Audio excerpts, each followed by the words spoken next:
بسم الله الرحمن الرحيم. الحمد لله رب العالمين، والصلاة والسلام على خير خلق الله محمد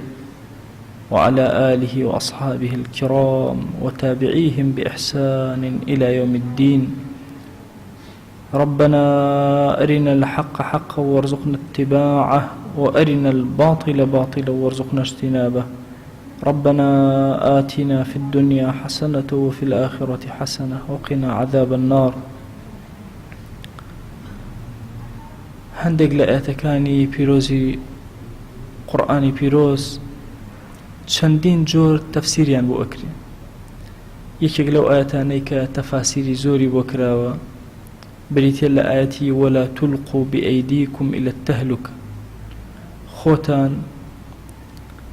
مەخەنە ناو تەهلوکەوە، بەرەنگاری لەگەڵ تەهلوکەیان مەکەن و خۆتان مەفەوتێنن. هەندێک فەرمویانە یان با بڵێم زۆرێک فەرمویانە ئەم باسی جیهادە، واتە واز مەهێنن لە جیهاد و تێکۆشان پشتوێنی لێ بکەنەوە بۆ ئەوی تووشی هیلاکەت نەبن. کەی ئومەتی پێغەمبەری خوا صلی الله عليه وآله وسلم پشتوێنی خۆی کردەوە لە جیهاد و تێکۆشان لە پێناوی خۆیە تووشی تەهلوکە ئەبێ، بەڵام بەڕا یەکێکە لە هاوڵانی پێغەمبەری خوا صلی الله عليه وآله وسلم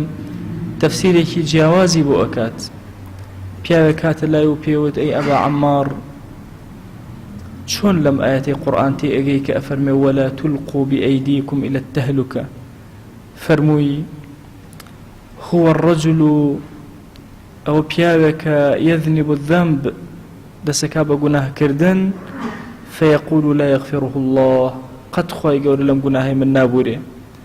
واتە هەر کاتێ مەئیوز بووی کەوتیتە ناو تەهلوکەوە تیاچووی.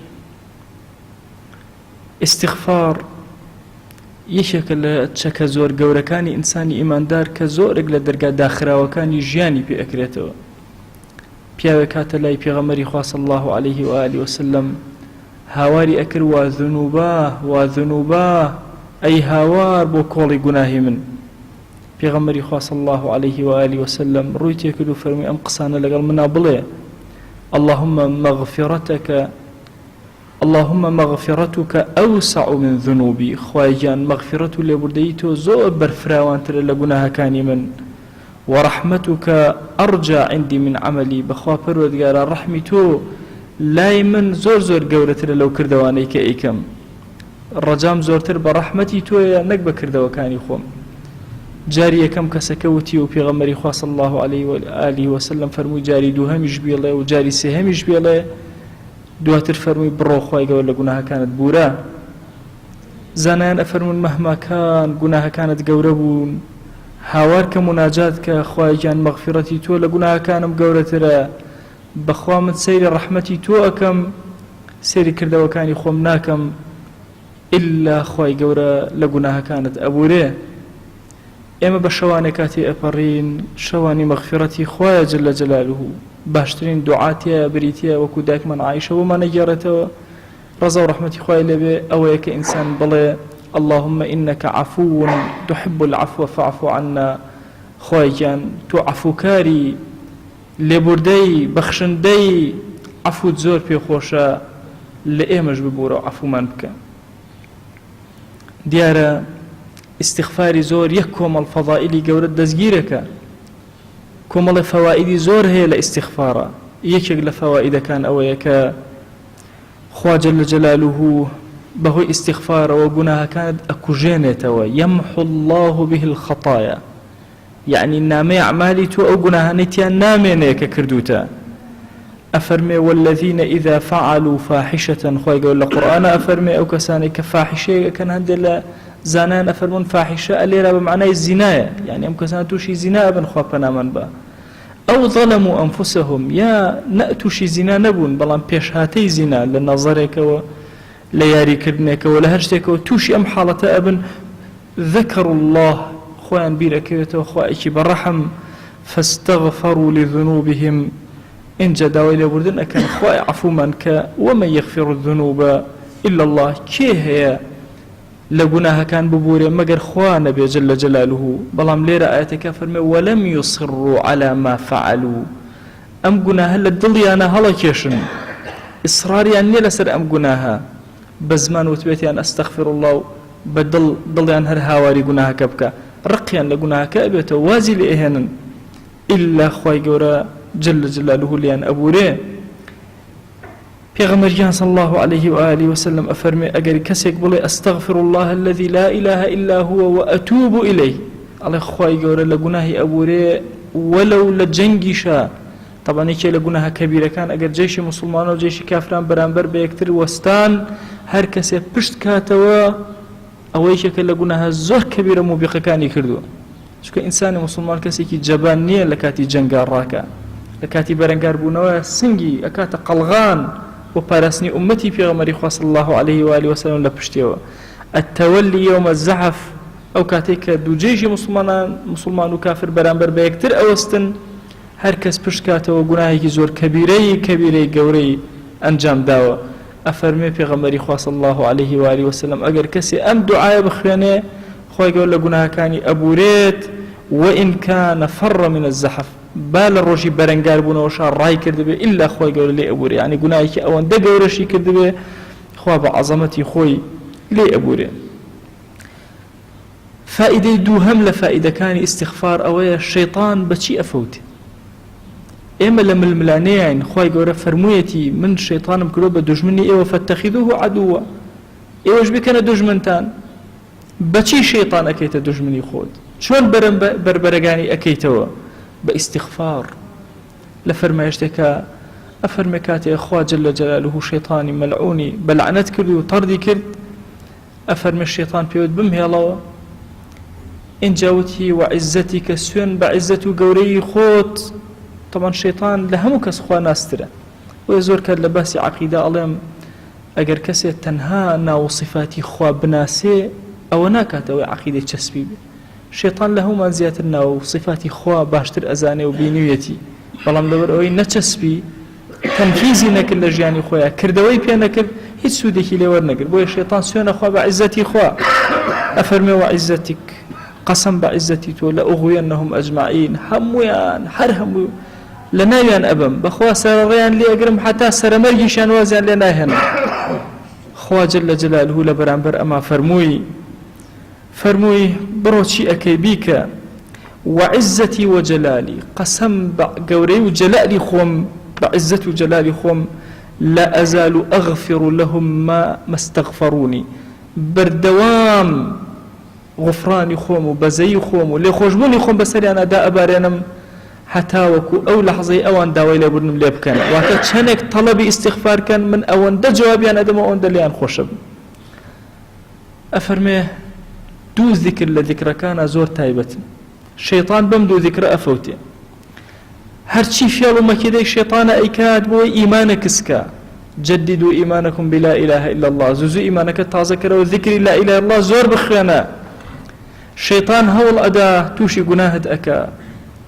أنواع جوري قناهد توشكا قناه بدل تادي بزمان تادي بتشاوتا بجوكان تا أقاد ديبه استغفارك أستغفر الله كهمو كارك الشيطان هلا وشينيتو أزاني الشيطان وأتباع الشيطان شنه مانو ابنتا توشي قناها كان كاتي الله أستغفر الله لنامي أعمالي تويا للرجي قيامتا أو قناهيتي أنا منه لهندي الروايات أخوة جل جلاله لبيري ملائكة شي أباتوا دار بردي أو شوانيك الشاهد لسرتوك أو قناهاتك أخوة لبيري أنا أباتا أو قناها لسرتونا منه كأنما نتكردوا نك أما والله سبحان الله إنسان كأتيت جر رحمي خودا إلى بردن أكا أولئك يبدل الله سيئاتهم حسنات سبحان الله أم عبدا قناهك أكا خوا قناها كي بتشاكبوا أنوسي نك أي كجانته يبدل الله تبديلي أكا أخرى إن الحسنات يذهبن السيئات قناها كان أبا أجر استغفاري زور تريكر زور تربشمان بويتوا بخوا خرابة كد بتشاكبوا أنوسري والله عبد هيا زناي كردوا عبد هيا فاحشي كردوا لنامي عمال أترسي لو قناها وبدوايا أقري كسيرك عفتو باق داوين الجوانب والنسراوة خواهي برحمي زور قورا ئاوا ڕەحم لەگەڵ عەبدەکانی ئەکات. بۆیە خاڵی یەکەم خۆی گەورە لە گوناهەکانت ئەبورێ، دووهەم شەیطان و پێڕی شەیطانی پێ ئەفەوتێ، سێهەم یەکێکە لەو ڕێگایانەی کە یەکسەر بەرەو بەهەشتت ئەبا. پێغەمبەریان صلی الله عليه و آله وسلم فەرمووی طوبى لمن وجد في كتابه استغفارا كثيرا. طوبى هەندێک فەرمویانە بەهەشتە، هەندێک فەرمویان دارێکی زۆر گەورەی لە بەهەشتە، هەندێک فەرمانە خۆشبەختی، یعنی بەهەشت بۆ ئەو کەسەی کەوا لە کتابەکەی خۆیان لە ڕۆژی قیامەتە زۆر استیغفاری زۆر ئەبینێ، خۆشبەختی بۆ ئەو کەسە. بەهەشت بۆ ئەو کەسە واتە ئەو کەسەی استیغفاری زۆرەکە، ئەستەغفیرڵڵای زۆر لەسەر زمانێتی، زۆر دڵی پەشیمانەکە گوناهی ئەکا، ندم ئەیگرێ، پەشیمانی ئەیگرێ، ئەگەڕێتەوە لای خوا جەل جەلالوه إلا بەهەشت پاداشتێتی. سەحیفەکەی تۆ لە ڕۆژی قیامەتە کە وەری ئەگریتەوە یا دڵخۆشی یا بێتاقەت و بێزار و شپرزی. ئەگەر ئەتەوێت دڵخۆش بی، پێغەمبەریان صلی الله عليه وآله وسلم ئەفەرمێ من أحب أن تسره صحيفته، کێ پێ خۆشەکە صحیفەکەی زۆر تسره صحيفته، صحیفەکەی زۆر دڵخۆشی بکە لە ڕۆژی قیامەتە، فليكثر فيها من الاستغفار، باستغفاري زور كابوي بريك على استغفار استغفر الله لبردم رب العالمين. أي أو كسينا راحتيت هي، همت هي، غمت هي، كيشت هي، قرفت هي، هرشيت هي، ورا استغفاري زور بك أفرمي خواي قربه استغفاره هرشي درجة داخرة وكان اللي تكاتو، هرشي ناراحتي كان لسر الله أبا. بەڵام فەرمایشتەکە چی ئەفەرمێ من لەزیمە الاستیغفار، ئەو کەسەی زمانی بەردەوام ملازمەی هەیە كأنما رفيقا لەگەڵ ئەستەغفر الله، هەمیشە ئەستەغفر الله لەسەر زمانێتی لەناو دڵیەتی، ئەفەرمێ جعل له من كل هم مخرجا، یان جعل خوای گەورە لە هەموو هەم و غەمێک کە ڕوویتی ئەکە ئیلا خوا دەواازەیەکی گەورەی بۆ ئەکاتەوە نەجاتی ئەبێ،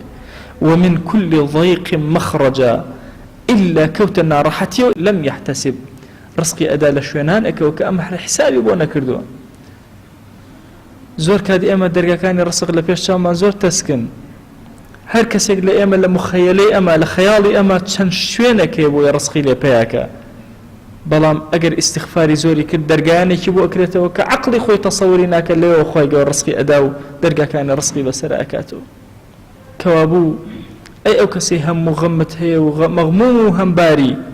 ئەستەغفیرڵڵای زۆرکە، ئەی ئەو کەسەی کەوتوتە ضەیق و ناڕەحەتی با کەوتویتە سجنێکی ئینفرادی، با دنیا بەسەر تۆیە بچووک بوو بێتەوە دنیا و لێ هاتبێتەوە یەک، باوات لێ هاتبێ ئەوەنە شەرم کە ڕوود نەبێ قاچ بخەیتە بەردەم دەرگاکەی خۆت، ئەی ئەو کەسەی قەرزاری و هەموو صاحب قەرزەکان بەسەرتەوە وەستاون، ئەی ئەو کەسەی کێشە و گرفتەکان کەڵەکە بوون لەسەر شانت. من لزم الاستغفار، لازم استغفار بو هميشه استغفر الله ك همو درجه كان اللي اكرته مخرج كان بوتو ولا ابي اي او كسيك رزق السواره، اي او كسيك رزق كما هاوارك واستغفاري زور كتاوك وخاي جور درجه كان رزق بسرته اكاتو كما انا اويك لا شيء لا وازبوا هو او كسيك ولا شد لا وازبوا نخوشي زوري بو هناوي أتوي لا شد بهزبه،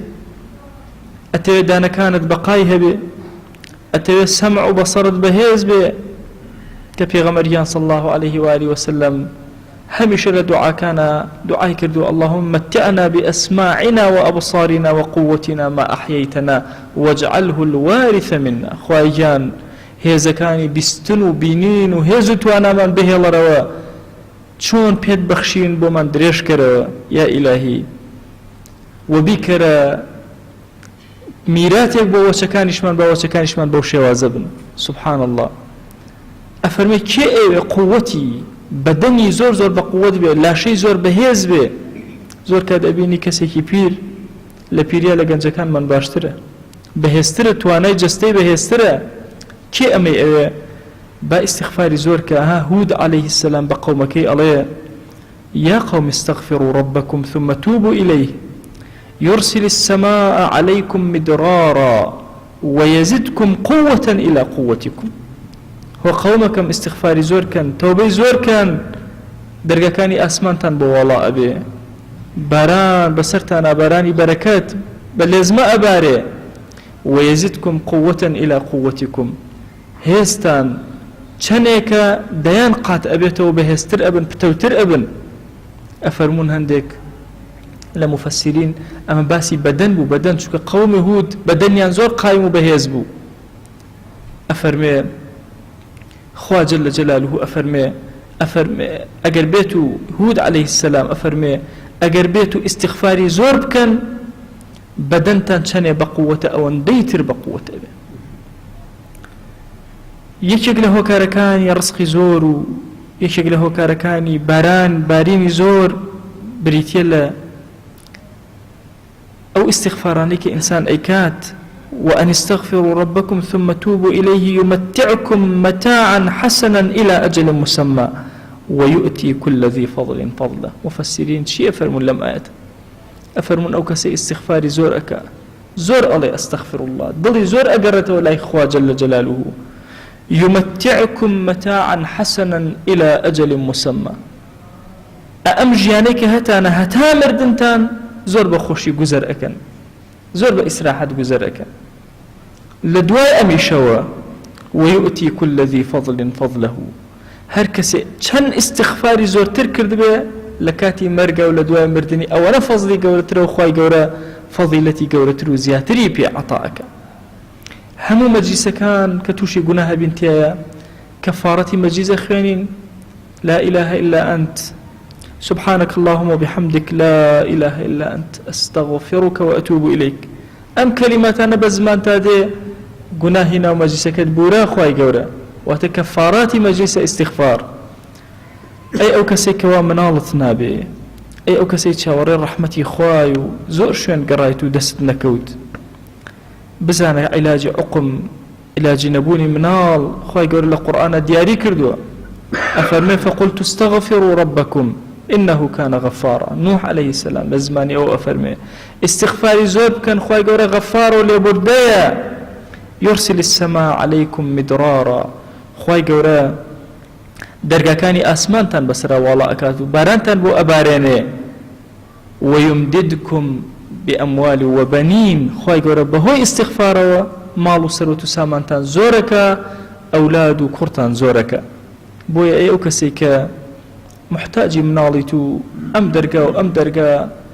ئەم دکتۆر و ئەو دکتۆر و ئەم شار و ئەو شار و ئەو وڵات و ئەو وڵاتەکەیت وەرە ئیستیغفاری زۆر کە دانیشە لەگەڵ ئیستیغفارا بژی دڵت تێکەڵ کە بە ئەستەغفر الله خوای گەورە دەرگاکانە لێ ئەکاتەوە. ئەمانێک کە عەرزم کردن هەمووی فەوائیدی ئیستیغفارە. ئێمە لە ڕەمەزان چەند ڕۆژێکی کەممان ماوە پێویستمان بە ئیستیغفارە، پێویستمان بەوەی ژیانمان بڕازێنەوە بە ئەستەغفر الله زۆر. والله هەموو حیاتی ئێمە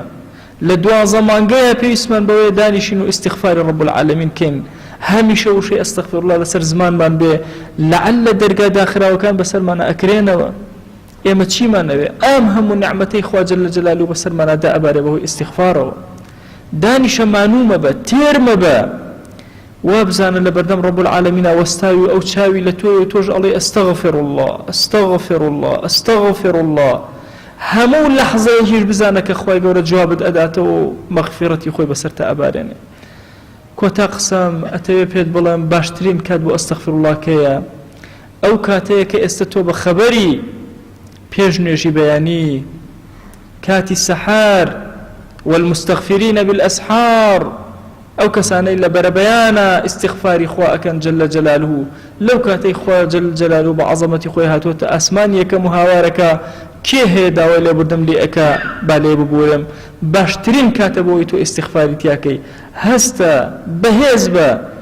دانیشە لە حضوری خوا ئیستیغفار کە لەعەل رب العالمین لێت ئەبوورێ ئەگەر چی گوناهکان بەقدەر کەفی سەر دەریابن. خوای گیان ئێمەی گوناهبار دەستەکانمان بۆ لای تۆ بەرزەکەینەوە، دڵمان سەیری ڕەحمەتی تۆ ئەکا و هاوارت لێ ئەکەین. خوایە لە گوناهەکانمان ببوورە، لە گوناهە گەورەکان و بچووکەکانمان ببوورە، لە گوناهە ئاشکرا و پەنهان و نهێنیەکانمان ببوورە. پەروەردگارە داوات لێ ئەکەین بە ناوی جوان بە سیفەتی بەرزە بە ئیسمی عەظەمت عەفومان کە یا ئەکرەم الئەکرەمین. بەزەی خۆت بەسەرمانە ببارێنە یا ئەکرەم الئەکرەمین. لێمان خۆش بە یا ئەکرەم الئەکرەمین. خوای گوناهێ لەمە پێش کردومان عەفومان کە گوناهێ لەمە دوایەکەین و فرێی تەوبە ناکەین عەفومان کە یا ربی خوای گیان بەزەی و ڕەحمەت و کەڕەمی خۆت بەسەرمانە ببارێنە لێخۆشبوونی خۆت بەسەرمانە ببارێنە خوای گیان ئەگەرچی ئێمە زۆر گوناهمان کردبێ ئەگەرچی زۆر بێ ئەدەبیمان لە خزمەتتا کردبێ پەروەردگارە هەمیشە چاومان لە ڕەحمی تۆ بووە بەخوا ئەو کاتێش کە گوناهمان کردو زانیمانە کە تۆ لێوردەی و لێمان ئەبووری یا ئیلاهی داوات لێ ئەکەین بە گەورەی خۆ لێمان ببوورە و لێمان خۆش بە یا ئەکرەم الئەکرەمین یا ربی خوای گیان لە گوناهی دایک و باوکمان ببوورە لە گوناهی باو و باپیرمان ببوورە یا ئەکرەم الئەکرەمین خوای گیان لە گوناهی برا و خوشەکانمان ببوورە لە گوناهی خێزان و هاوسەر و مناڵەکانمان ببوورە پەروەردگارە لە گوناهی وەچەکانمان ببوورە یا ربی خوای گیان لە گوناهی دراوسەکانمان ببوورە لە گوناهی هاوماڵ و هاووڵاتمان ببوورە پەروەردگارە لە گوناهی ئومەتی پێغەمبەری خوا صلی الله علیه و آله وسلم ببوورە یا ئیلاهی کۆمەڵێن بردووی زۆرمان هەن هەموو چاوەڕێ لێبوردەی تۆن یا ئیلاهی هەمویان ئینتیزاری دوعای ئێمەن یا ئیلاهی و ئێمە لێرەوە دەستەکانمان بۆ لای تۆ بەرزەکەینەوە داوا لێ ئەکەین خوای لە مردوەکانمان ببوورە خوای لە مردووی موسڵمانان ببوورە پەروەردگارە ئەو کەسانەی کەس نییە دوعایان بۆ بکەوە ئێمە لێرە دوعایان بۆ بەرزەکەینەوە خوای لە گوناهەکانیان ببوورە یا ربی خوای گیان داوا لێ ئەکەین بە ناوی جوانت بە صیفەتی بەرزە بە ئیسمی عەظەمت هەر کەس مافێکی بەسەرمانەوە لێ ببوورە هەر کەس خوای گیان زوڵمێکمان لێ کردو لێ ببوورە هەر کەس غیبەتمان کردو لێ ببوورە هەر کەس غیبەتی کردوون لێ ببوورە هەر کەس زوڵمی لێ کردوون لێ ببوورە خوای گیان ئێمە پەیامی هیدایەتمان پێ داوای هیدایەتەکەین یا ربی خوایە بۆ ئەو کەسانێکەوە زوڵمیان لێ کردین خوایە داوای هیدایەت لە تۆ ئەکەین یا ئیلاهی بۆ هەموو کەسێک کە ڕۆژێ لە ڕۆژان زوڵمی لێ کردبوون یا ئەکرەم الئەکرەمین یا ربی خوای گیان عفو مەرحەمەتی خۆت بەسەرمانە ببارێنە لێخۆشبوونی خۆت بەسەرمانە ببارێنە دوعاکانمان لێ قبول کە یا ربی خوای تۆ خۆت ئەزانی یەک کۆمەڵە گرفت و کێشە و مەشاکیلمان هەیە بەخوا پەروەردگاران نازانین دادی خۆمان بۆ لای کێبەرین و دادی هەیە خۆمان هێنا بۆ لای تۆ یا ئەکرەم الئەکرەمین ئەی خوای گیان هاوارە هێنین بۆ لای تۆ هەر کەسەمان گرفتێکیە بۆ چارەسەرکە